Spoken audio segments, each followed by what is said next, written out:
Kabayan ko, kapatid ko, nagsagawa ng programa bago sinimula ng Grand Evangelical Mission ng Iglesia ni Cristo sa Philippine Arena. Tumanggap tayo ng karagdagang update mula kay Juliet Carangyan.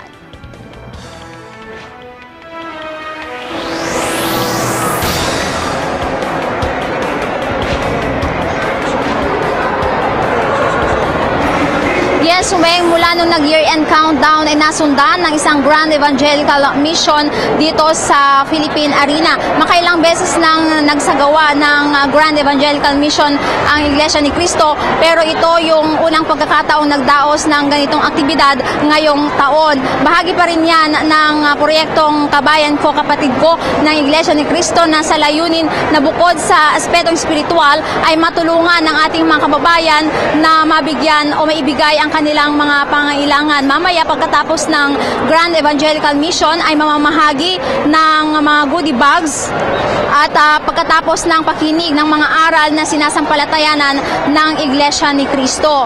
Alas 2 ng hapon nang nagsimulang magpapasok sa loob ng Philippine Arena sa mga miyembro ng INC kasama ang kanilang mga bisita para makapakinig ng mga salita ng Diyos. Pati sa Philippine Stadium ay binuksan rin at mapapanood doon ang mga kaganapan dito.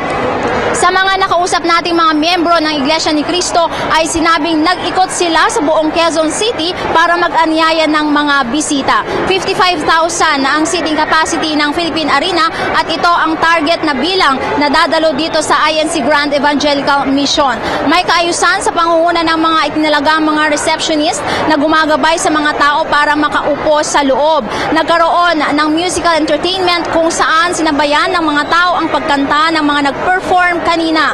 Marami ang natuwa at namangha sa nakita nilang Philippine Arena na itinuturing na pinakamalaking indoor arena sa buong mundo. Marami ang nagpakuha ng litrato at nag-selfie para sa kanila ay magandang pagkakataon at narating nila ang Philippine Arena. Pakinggan natin ang ilang panayam sa mga dumalong guest rito.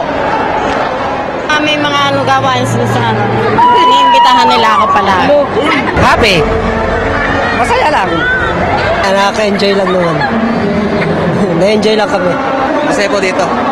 First time lang nakarating. Masaya naman.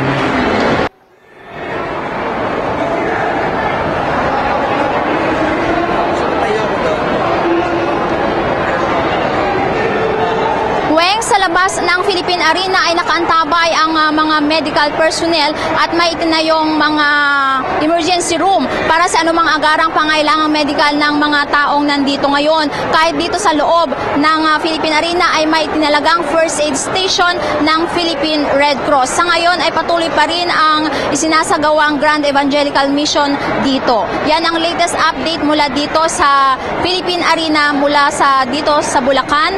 Balik sa iyo, Maraming salamat kay Juliet Carangyan, nag-uulat ng live mula sa Philippine Arena sa Bukawi, Bulacan.